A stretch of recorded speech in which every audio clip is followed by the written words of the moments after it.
Well, hello, Jen Gerson. We have some time pressure today. We're both going off on vacation. This is the last thing we have to do, so we want to get it done. Just want to mention to you, I told you perhaps the most first world thing I've ever told you a few minutes ago, which was, hang on, I can do the podcast in a minute, but I'm just getting the smoker on because I have to smoke a fish. That's not first world. That's just bougie. Yeah, bougie's better. Bougie as fuck. Yeah. Well, so no, you're on vacation, but I'm kind of technically not. I'm going on vacation on the 10th to the Okay. 23rd is kind of sort of when I'm traveling. Yeah, the So if you line will want, be quiet the next couple of weeks. we'll be quiet. But if you want me to go handle whatever stuff that comes in, like I'm sure that we'll have the odd thing come in, so I can handle those while you're off, and then vice versa.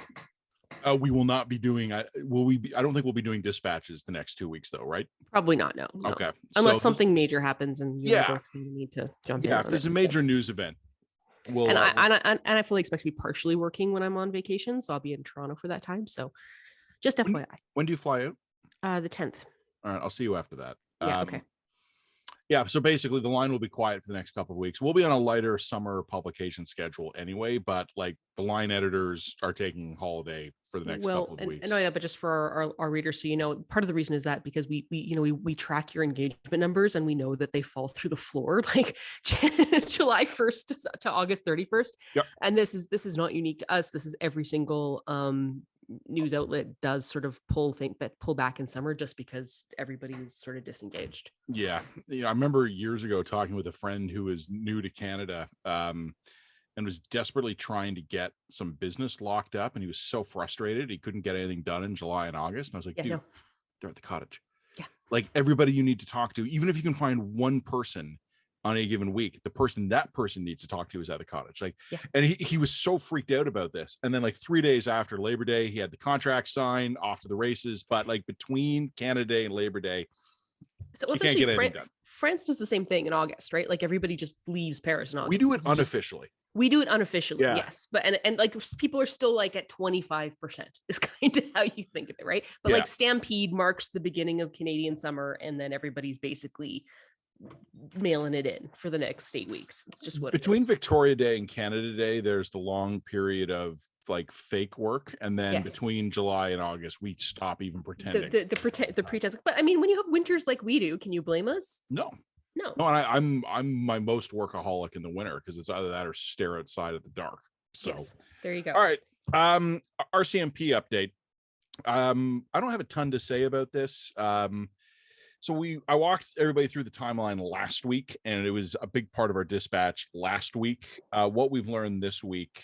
So just to catch everybody up, the shootings in early 2020, the inquiry is convened later that year in the fall, and documents were released late to the inquiry that reveal that shortly after the shooting, one of the local RCMP commanders, Superintendent Darren Campbell, had written in his contemporaneous notes that the commissioner of the RCMP, the National Commissioner, Brenda Lucki, had told him she was under political pressure to get details released ahead of a pending gun control announcement. So the implication, these are allegations, but the implication is the Liberals wanted the RCMP to put some details out so that they could then be seen proactively responding to them. Late last week, the latest when we did our podcast, was that the federal government had acknowledged it had held the notes of that meeting back, and it said it was for a privileged review. And then they had said that they shouldn't have done that. Oops, our bad. And then on Tuesday of this week, it was revealed that there was another document that also corroborated Campbell's version of events, written by a civilian, not a member of the RCMP, but a civilian staffer who had been doing some of the communications work after the incident. And she had written a scathing letter to Commissioner Lucki where she said, "How dare you put political pressure on us when we're dealing with this investigation?" So it doesn't change the narrative. It reinforces the narrative. It's not like we learned anything new here, but last week we had one lower ranked RCMP officer accusing the boss of a bad thing. Now we have another written email written at a different time by a different person, and in this case a civilian, who corroborates what Superintendent Campbell had said. So Commissioner Lucki has reiterated her vague non-denial, but what was interesting is I think the federal tone changed just a little bit this week. we did not direct, and like at first they were denying, oh, there's no there, and now they've changed. It's subtle, but it's, well, we did not do any direction. So I wonder if they're starting to look at Lucky as a liability. Yeah, this is not a news story. It has shifted just as like it did with the SNC scandal, right? We'll see. I mean, look, we're on vacation in half an hour. If they can ride out the next half hour, maybe this goes away. If maybe this goes away. The long weekend. I mean, the thing that you had two tweets that I thought were really funny and good, and one was, Commissioner Lucky is still in the denial stage of mourning the death of her career, and also the sound of the bus pulling up very slowly, creeping forward. So I think it's pretty clear that the Liberals are not in any rush to throw her under the bus, because that would confirm the narrative. And you're quite right. If they can ride this out, all the better. But definitely they're setting themselves up to do so. Where this does get interesting is that there is going to be a committee meeting on this, I think in July. There's going to be a series of them. It's going to be parliamentary committee in July, and parliamentary then Mass Casualty Commission in Nova Scotia has Campbell and Lucky scheduled for August. So, I mean, if Lucky comes to terms with the fact that if she's politically savvy enough to come to terms with what has happened to her and what is about to happen to her, she might basically spill the beans on what the actual deal is, which could be very bad for Liberals. And if that happens, we probably are going to have to reconvene our dispatch. That slamming being said, her resignation letter down on the Prime Minister's desk and then backing out of the room like this could 100% happen. But that being said, I mean, I'm willing to bet that assuming that there was inappropriate political pressure put on her, every incentive will be given to her to minimize or undermine that point. So, is she going to go full Jody Wilson Revolt here, or is she gonna be the good teammate? I don't know which way it is, presuming there is a there, which of course there may not be. I think civilians underestimate how hard it is for uniformed personnel, military or law enforcement, to speak out against civilian authority, even when if we assume that Lucky is guilty as sin, if we further assume, which I can't prove now, I think there's more proof aimed at Lucky than there is at the higher levels. That's right. I mean, we've already established that Lucky's toast. I think so. Yeah. But even if she knows she's toast, and even if she wants to burn it all down, the instinct among Western uniformed personnel to not torch the government is strong, which is, by the way, is a good thing. It's most of the time. But it also allows governments to get away with stuff sometimes. So anyway, that's the latest. We will keep an eye on it. That's all I've got. This is something. Sorry, I'm getting messages. Let me just turn that off. This is something. I don't have much to say about this yet, and this is just a quirk of timing. It's Thursday afternoon when we film this. We'll probably release this Canada Day, Friday. Happy Canada Day. Happy Canada Day. There will be a convoy protest of some kind in Ottawa tomorrow. I don't know if it's going to be big or not. I do know that Pierre Poilievre has been marching with some of the protesters as they arrive in Ottawa. It's funny. Everybody's like, why won't people condemn this? I don't condemn people when they choose a side. I just think people have every right to remember that they chose a side. Yeah, I mean, Poilievre has aligned himself politically with the broader convoy movement. To which you'll notice also he's very careful about what he says about that. I align myself with the legal side of what they're doing, but I condemn anything they do that's illegal. See if that works. Yeah, we'll see if it works. I mean, I'm actually not sure strategically, just from a pure Machiavellian point of view, if this is a bad move for him. Oh no! If he is trying to draw, if he's trying to draw non-traditional conservatives into the tent and trying to gain momentum for the Conservative Party at a strategic pivot point for the Liberals ahead of the next election, this might make sense. The question is also, are people going to hold it against him that he broadly aligned himself with the truckers in a year or two when more details about the Emergencies Act and how dodgy that was comes out, when people have put COVID behind them, when the mandates have all been dropped? Yeah. I mean, the convoyers kind of lost the battle but won the war in a lot of ways, if that makes sense. They haven't gone away, and they're not going to go away. They haven't gone away. They've not gone away. If they can, pivot their movement in such a way that they're not, harassing or bothering Ottawa residents and generating contempt from ordinary people, essentially everything that they wanted is coming to fruition. And I don't think I think people are going to be in a year or two, people are going to be in such a rush to not remember COVID that they're just going to remember that like the federal government sort of clamped down to a crazy degree on this protest movement. And if you weren't in Ottawa getting harassed by these guys, you're going to be like, well, they wanted to drop the mandates and the government dropped the mandates.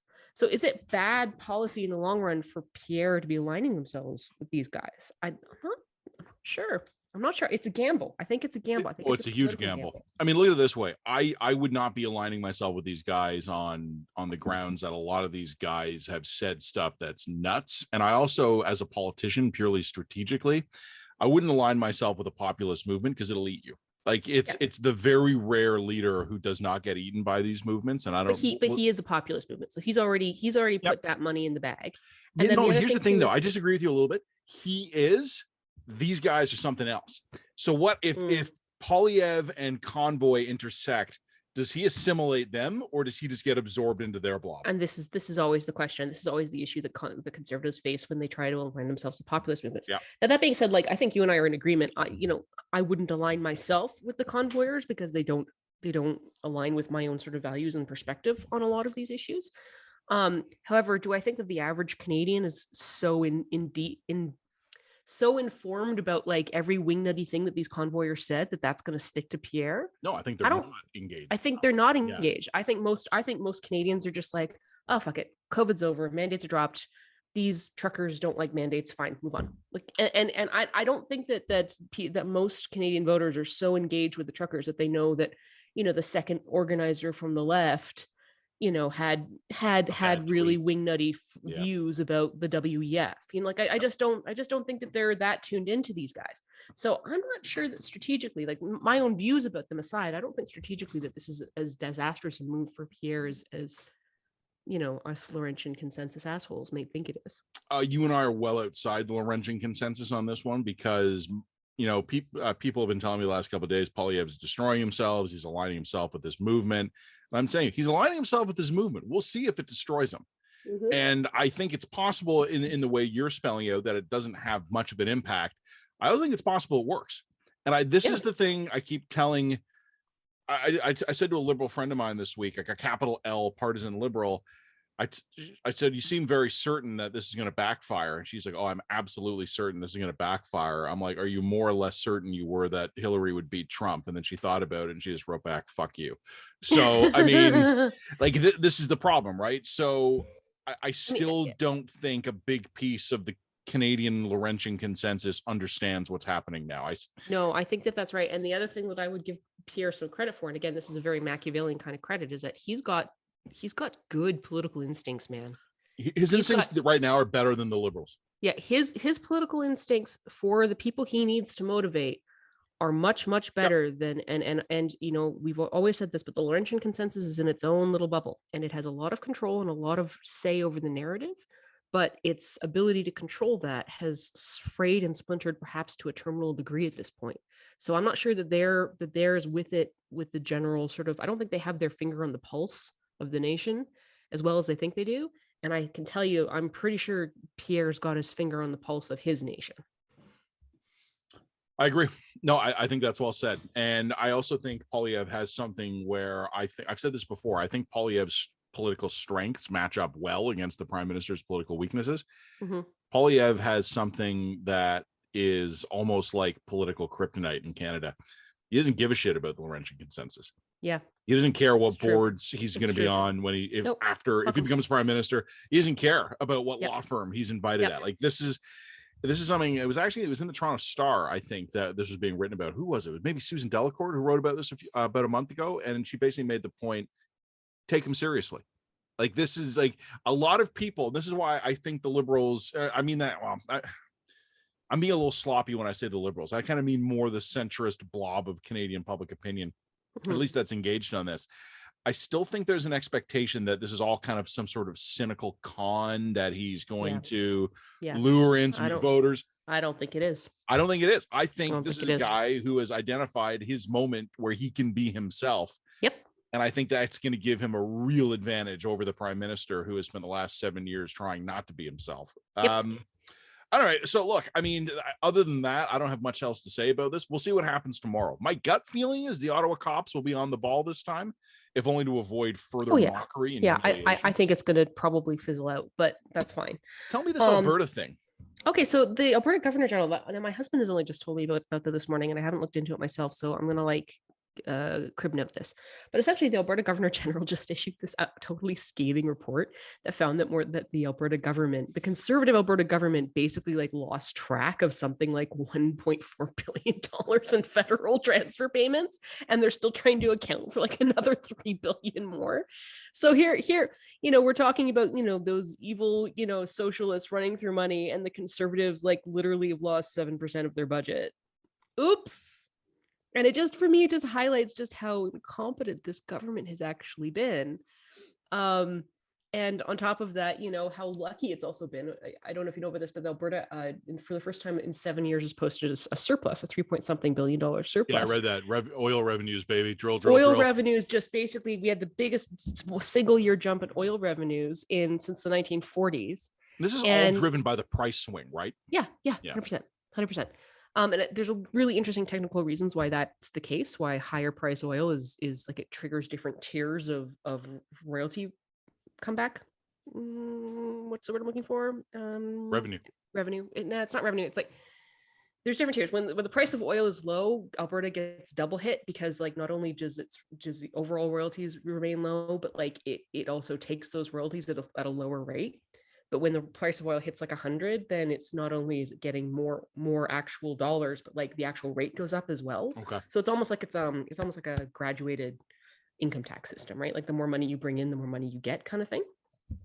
So, but this means we double down when times are low, and then we triple up when times are high. So we're tripling up when times are high.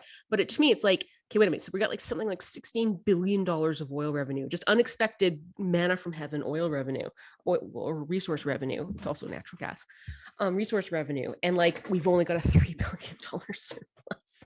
You know what I mean? It's nothing about these conservatives have been fiscally responsible at all. You can't make this argument that they have been that Jason Kenney has run a fiscally responsible government. That is just not true. So I kind of want to do a little blurb on that, just because Alberta is where I live. And then the other thing I want to do a blurb on, just because we've been covering the Supreme Court in the United States, that's not our beat, obviously, we're in Canada, but the Supreme Court, while it's on this own the libs overturning precedent, they hit something with the Environmental Protection Act, I think. Yeah, they basically have devolved the EPA to the states, which is crazy. And I don't know. I think they're just gutting the Supreme Court is just gutting the federal system, and they're gutting federal precedent. So I think that has real existential issues for the United States, and something that we in Canada need to pay attention to, because things could go weird. Things could go bonkers, as you said last week. Should be bonkers.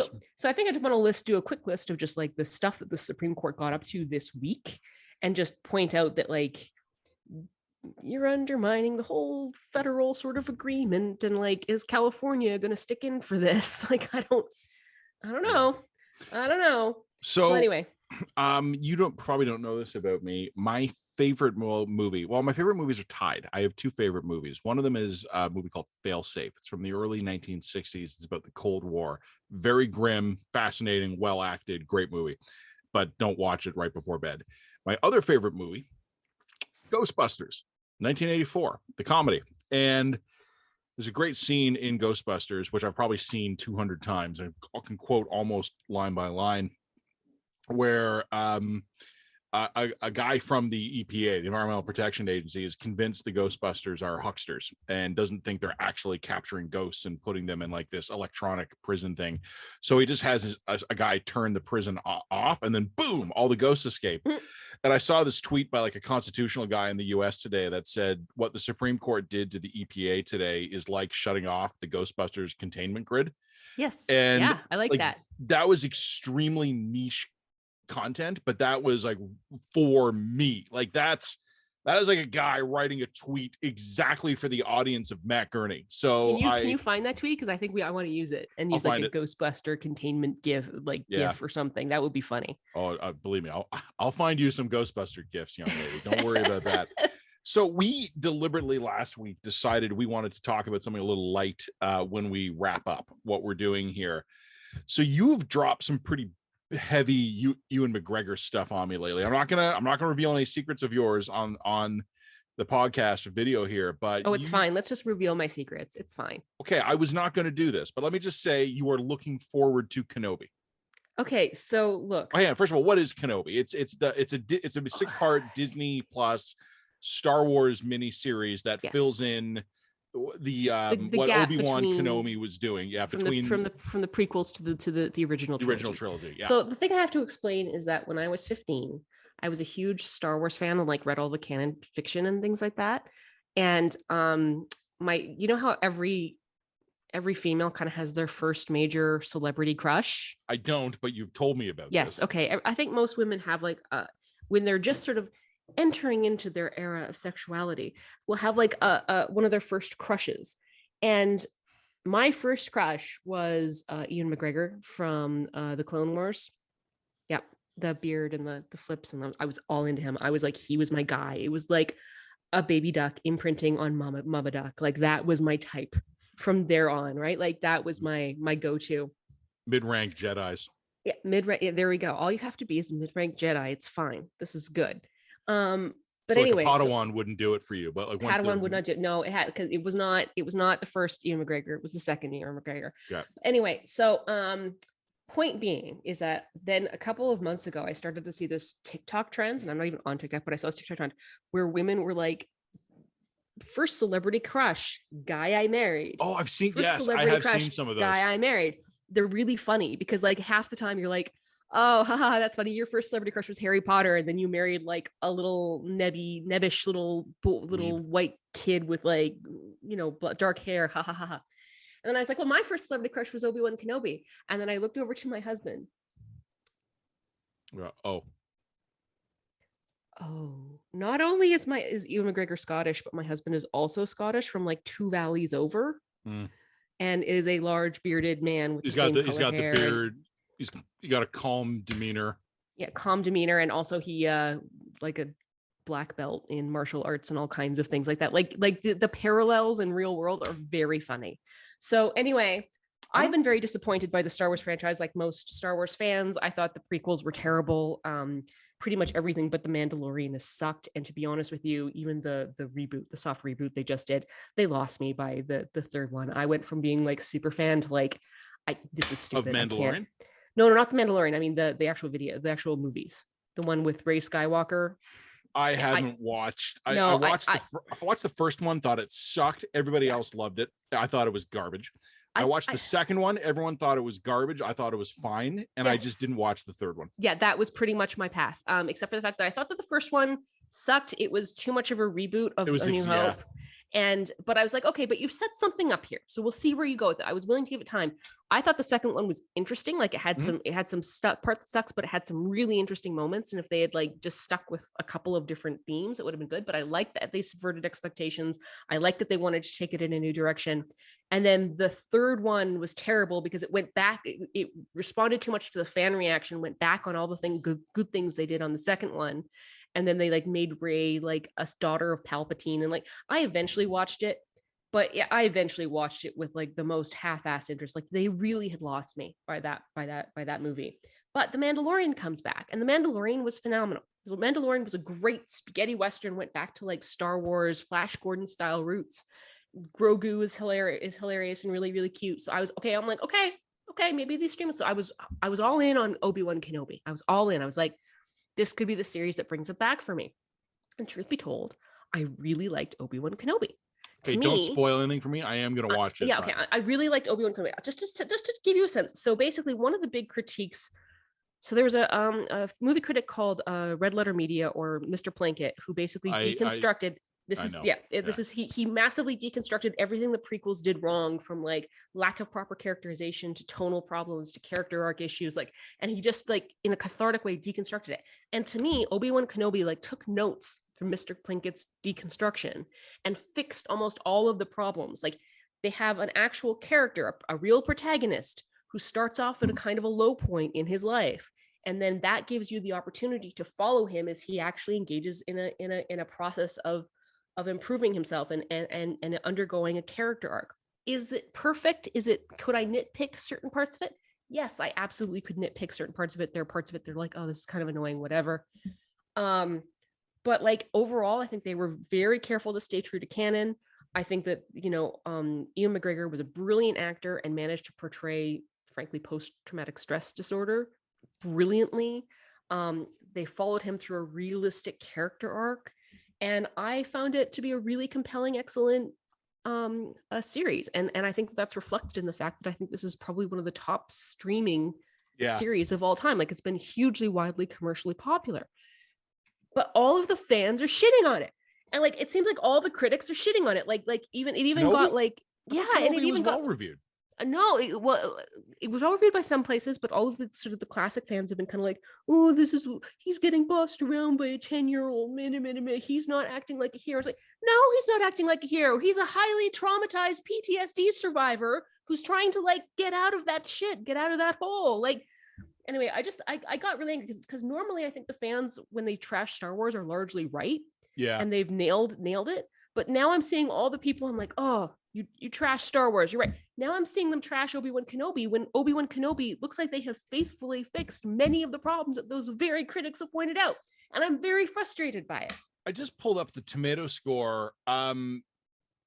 Normally in recent years, there's been a real divergence between what like the professional critics are saying, what the fans are saying. Yes. And Kenobi has like a low 80s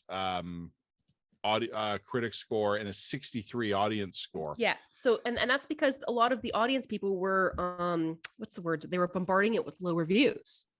Before the series was even fully out, they were bombarding it with low reviews to try and undermine the score. So like this I found to be just absolutely painful and frustrating because I'm just like, and also, I mean, a lot of Star Wars stuff is also really caught up in woke culture and woke anti-woke subculture as well. So like a lot of the response to like there's been a lot of sort of commentary and response on YouTube where people are dissecting woke tropes and woke videos and like this is why this stuff sucks. It doesn't have characters and blah blah blah blah. Yeah. And in this case, of course, Reva is a Black character whose actress's name I forgot. So they like she's kind of is presumed to be a token Black actress, and they're treating her as much, and it's very racist. It's very problematic.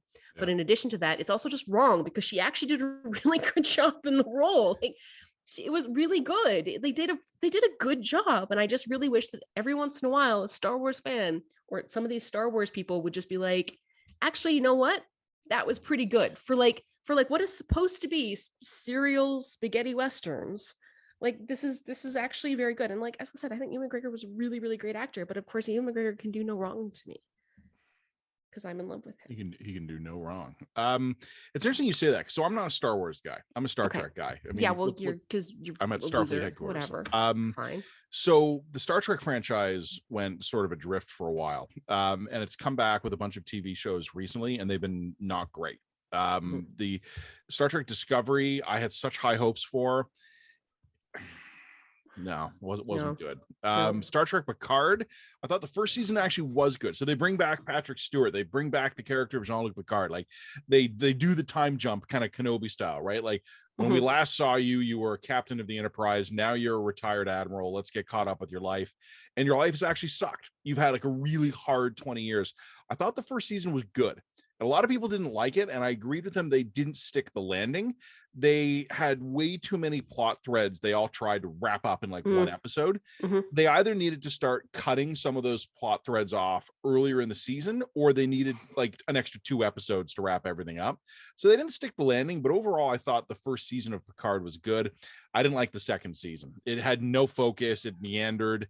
I suspect some of that was COVID related. I'm not trying to make excuses, but I think it's probably been hard to make a TV show over the last little while. So Picard, a disappointment.